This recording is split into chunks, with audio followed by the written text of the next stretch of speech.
Halo Sobat Kedai Kopi, Huawei akhirnya resmi meluncurkan smartphone flagship P series terbarunya di Indonesia, yakni Huawei P50 Pro. Sebenarnya di China, Huawei P50 series hadir dalam dua model, yaitu Huawei P50 dan P50 Pro. Namun Huawei hanya memasarkan model tertinggi P50 Pro di tanah air. Dari segi desain, smartphone ini membawa perubahan besar-besaran dibanding pendahulunya P40 Pro yang dirilis pada 2021 lalu. Nah, bagi sobat yang tertarik untuk meminangnya, alangkah baiknya simak dulu 9 kelebihan dan kekurangan Huawei P50 Pro. Tapi sebelum lanjut nonton, jangan lupa ngopi dulu. Kalau sudah, silakan like dan subscribe channel ini agar bisa berkembang dan bermanfaat bagi semua orang. Kelebihan pertama, flagship dengan kamera terbaik. Huawei P50 Pro dibekali teknologi kamera dual matrix yang mengkombinasikan kamera RGB dan kamera monokrom, serta didukung pula dengan sensor multispektrum 10 channel yang menggabungkan banyak foto sekaligus untuk hadirkan hasil terbaik. Kameranya juga mengandalkan teknologi True Chrome Image Engine yang dapat meningkatkan kepekaan kamera terhadap pencahayaan, memberikan penyesuaian pada gamut warna P3 untuk mendapatkan akurasi warna terbaik. Konon Huawei mengklaim bahwa kameranya ini dapat menghasilkan lebih dari 2000 warna guna menciptakan akurasi warna yang nyata. Kedua, layar OLED yang memukau. Huawei P50 Pro membawa desain layar lengkung berukuran 6,6 inci. Jenis panel yang digunakan adalah OLED beresolusi 1228x2700 pixel, mengunggulkan desain punch hole di tengah sebagai rumah kamera selfie. Layar tersebut hadir dengan kerapatan pixel 450 ppi, serta menawarkan fitur refresh rate 120 Hz untuk membuat pergerakan layar 2 kali lipat lebih mulus saat bermain game atau menjalankan aplikasi. Layarnya juga mendukung touch sampling rate sebesar 300 Hz, sehingga dapat merekam input jari dengan jauh lebih cepat. Smartphone ini juga memiliki tampilan dengan akurasi warna yang lebih baik berkat dukungan warna 10 bit 1 miliar warna dan sertifikasi SDR10+. Dilansir dari GSM Arena, layar smartphone ini mendukung tingkat kecerahan yang lebih tinggi dari Huawei P40 Pro, yakni sebesar 609 nit pada mode manual dan 754 nit pada mode auto. Sobat juga bisa menyetel resolusinya menjadi high, low, atau smart yang akan menentukan pengaturan resolusi secara otomatis sesuai pemakaian. Ketiga, kinerja chipset sangat gahar. Huawei P50 Pro membawa chipset Snapdragon 888 fabrikasi 5 nanometer. Ini berlaku bagi versi Indonesia dan versi global. Sedangkan versi China hadir dengan Kirin 9000 yang merupakan chipset besutan Huawei sendiri. Secara spesifikasi, chipset ini menggunakan konfigurasi 8 inti yang mencakup 3 klaster.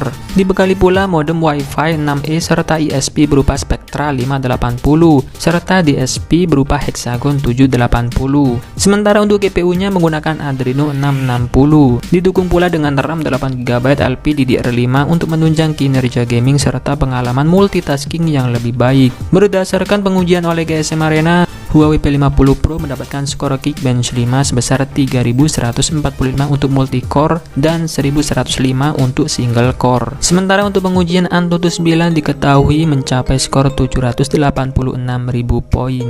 Keempat, desain bodi kokoh dan premium. Huawei P50 Pro mengusung desain bodi yang cantik dengan modul kamera berbentuk dual ring di bodi belakangnya. Tampaknya hal ini dilakukan untuk memberikan penekanan bahwa smartphone ini memang ditunjukkan untuk keperluan fotografi profesional. Layarnya mengusung desain melengkung dengan keempat sisinya yang mencuat dan bodi depan serta belakangnya terbuat dari material kaca. Adapun bingkainya terbuat dari bahan metal. Bodinya terbilang ringan dan tipis, terlebih untuk sekelas flagship, di mana banyak kompetitornya yang melampaui bobot 200 gram. Untuk proteksi terhadap air dan debu, smartphone ini sudah mengusung sertifikasi IP68 yang membuatnya tahan di kedalaman air hingga 1,5 meter selama 30 menit. Dengan begini, sobat bisa menggunakan smartphone dengan normal sekalipun tercebur ke dalam bak mandi atau kolam renang.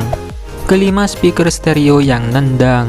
Kini Huawei P50 Pro sudah dibekali dengan stereo speaker yang simetris. Sobat pun kini dapat menikmati pengalaman lebih ideal saat mendengarkan musik tanpa headset. GSM Arena menyebutkan kalau suara yang dihasilkan terdengar seimbang pada penggunaan normal. Speakernya juga disebut memiliki suara menakjubkan, unsur bass yang terasa, dan juga suara yang begitu jernih. Keenam, fast charging super cepat. Huawei P50 Pro dibekali baterai berkapasitas 4360 mAh. Dibekali pula dengan dua jenis metode pengecasan, yaitu 66 watt supercharge dan supercharge nirkabel 50 watt. Menurut pengujian GSM Arena, smartphone ini dapat terisi dari 0 hingga 42% dalam waktu 15 menit saja. Dan apabila dilanjutkan hingga 30 menit, kondisi baterai mampu mencapai 73%. Adapun untuk mengisi hingga penuh hanya membutuhkan waktu sekitar 50 menit. Nah, selain kelebihan-kelebihan tadi, tentunya Huawei P50 Pro juga punya sejumlah kekurangan yang perlu sobat pertimbangkan sebelum meminangnya. Kekurangan pertama, tanpa GMS. Gara-gara isu pembatasan perdagangan oleh Amerika Serikat menyebabkan absennya Google Mobile Service. Tidak adanya GMS mengharuskan sobat mendownload aplikasi dari sumber lain atau penyedia aplikasi pihak ketiga. Ketiadaan Google Mobile Service juga merimbas tidak bisanya menggunakan layanan Gojek. Kedua, tanpa jaringan 5G. Salah satu kekurangan yang menyebalkan adalah absennya dukungan jaringan 5G. Sobat mungkin bertanya-tanya mengapa Huawei P50 Pro hanya dibekali jaringan LTE saja. Hal ini mungkin dikarenakan isu perdagangan Huawei dengan Amerika Serikat atau isu kelengkapan chip secara global. Tanpa adanya 5G, bukan hal mengagetkan kalau beberapa calon konsumen yang tadinya berminat beli malah jatuh hati ke smartphone lain, seperti Xiaomi Mi 11 Ultra ataupun Samsung Galaxy S21 Ultra. Keduanya punya harga yang setara dan jaringan 5G-nya sudah bisa beroperasi di Indonesia.